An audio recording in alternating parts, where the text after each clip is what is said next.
Welcome to the channel. Inheritance. Inheritance क्या है? बहुत अरसा पहले जब जेनेटिक्स या इनहेरिटेंस के बारे में इंफॉर्मेशन नहीं थी तो लोग ये सोचते थे कि किस तरह बच्चों की बहुत सी आदतें, चाहे अच्छी हों चाहे बुरी हों, अपने पेरेंट्स से मिलती हैं। बहुत सोचा जाता था इस बारे में, लेकिन इसका जवाब बहुत अरसे बाद जाकर तब मिला जब जीन्स और इनहेरिटेंस यानी कि विरासत को साइंटिफिकली डिटेल के साथ स्टडी करना शुरू किया गया। इन डिटेल्स को हम अपने आज की इस चैप्टर इनहेरिटेंस में स्टडी करेंगे। तो उसके लिए पहले देख लेते हैं कि जेनेटिक्स क्या है, कैसा इंट्रोडक्शन हुआ जेनेटिक्स का दुनिया में। जेनेटिक्स बायोलॉजी की वो ब्रांच है जिसमें स्टडी किया जाता है इनहेरिटेंस यानी कि विरासत को। जब तक जेनेटिक्स या इनहेरिटेंस की स्टडी दुनिया पर मौजूद नहीं थी, बहुत से क्वेश्चंस अनआंसर्ड थे। इनहेरिटेंस यानी कि विरासत सीधी सीधी ट्रांसमिशन है, यानी कि ट्रांसफ़र है कैरेक्टरिस्टिक्स की अपने पेरेंट्स से उनके ऑफस्प्रिंग्स तक। अब ये किसी भी ऑर्गेनिज्म में देखी जा सकती है, प्लांट्स हों, एनिमल्स हों या फिर ह्यूमन बींग्स हों। साइंस की लैंग्वेज में इन्हीं ट्रांसमिट हुए कैरेक्टर्स को ट्रेट्स भी कहा जाता है। जो भी खसूसियात हैं, अभी हम उनके बारे में ट्रेट्स का वर्ड यूज़ करेंगे।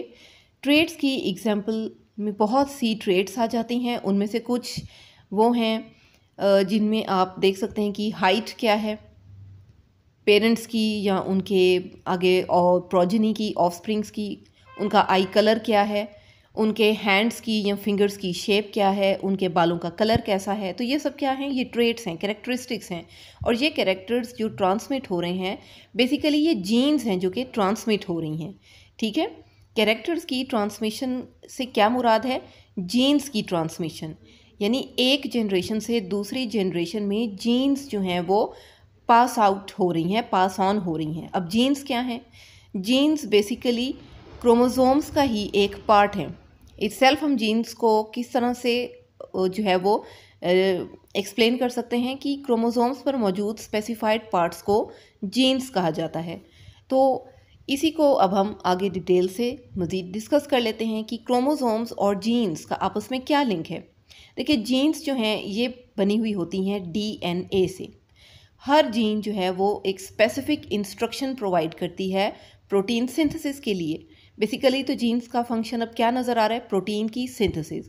अब प्रोटीन की सिंथेसिस कहाँ से आ गई बीच में? देखिए, हमारी बॉडी में जितने भी फंक्शंस हो रहे हैं, इन्हें परफॉर्म करने के लिए एंजाइम्स ही रोल प्ले करते हैं। ये भी आप ग्रेड 9 में एंजाइम्स के चैप्टर में जो है वो डिटेल से देख के आ चुके हैं। तो अब ये जो प्रोटीन्स बनाने का काम कौन कर रहा है? ये भी जीन्स ही कर रहे हैं। तो अब ये जो जीन्स हैं जो कि क्रोमोसोम्स ही से मिलकर बने हुए हैं, या जिनके ऊपर डीएनए मौजूद है, तो इन क्रोमोसोम्स का हर ऑर्गेनिज्म में एक स्पेसिफिक, एक कांस्टेंट नंबर है। कांस्टेंट मींस फिक्स नंबर है। हर ऑर्गेनिज्म में फिक्स हैं क्रोमोसोम के numbers.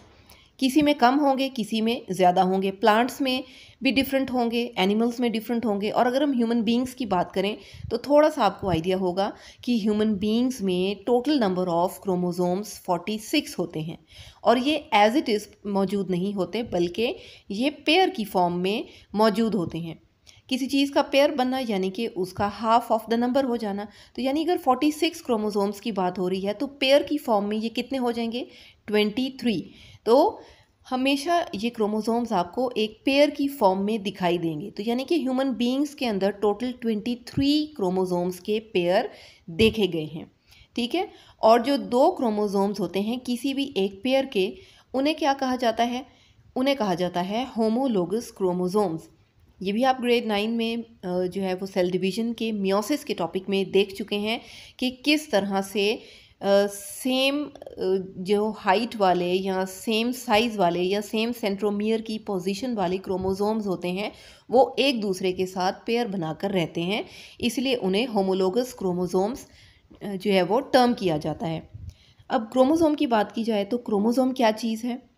Chromosome basically chromatin material है। धागे लाइक, थ्रेड लाइक स्ट्रक्चर्स, धागे जैसे स्ट्रक्चर्स, सादे से स्ट्रक्चर्स दिखने में तो महसूस होते हैं, इन्हीं को क्रोमोसोम्स कहा जाता है। लेकिन ये क्रोमैटिन मटेरियल इतना भी सिंपल नहीं है, ये बहुत कॉम्प्लेक्स है, इसकी बड़ी कॉम्प्लेक्सिटी है और इसी को भी हम आगे डिटेल से देखेंगे। तो ये जो क्रोमैटिन मटेरियल है ये किन चीज़ों से मिलकर बना है? क्रोमैटिन मटेरियल मिलकर बना है डीएनए एंड प्रोटीन से। अब ये जो प्रोटीन है, प्रोटीन्स भी दुनिया में बेशुमार किस्म की हैं, लेकिन जो प्रोटीन क्रोमोसोम को बना रही है उसका नाम क्या है? Histone protein. ठीक है, तो डीएनए और हिस्टोन प्रोटीन मिलकर क्रोमोसोम को बना रहे हैं। अब इससे आगे हम देख लेते हैं कि केमिकल कंपोजिशन जो है क्रोमोसोम की वो क्या है। हमने कहा कि क्रोमोसोम डीएनए और हिस्टोन प्रोटीन से मिलकर बना है, लेकिन किस शक्ल में मौजूद है ये, अब इसके बारे में बात कर लेते हैं। अब आप सपोज करें कि एक बॉल है और उस बॉल को आपने धागे के साथ लपेट दिया है। ठीक है, तो बिल्कुल ऐसा ही स्ट्रक्चर है कि ये जो रेड आपको बॉल्स दिखाई दे रही हैं, बॉल लाइक स्ट्रक्चर दिखाई दे रहे हैं, ये बेसिकली प्रोटीन्स हैं। और प्रोटीन कौन सी है, क्या नाम है इस प्रोटीन का? Histone proteins. और इसके गिर्द ये जो ब्लू से आपको धागे या थ्रेड लाइक स्ट्रक्चर्स नज़र आ रहे हैं, दीज आर द डीएनएस।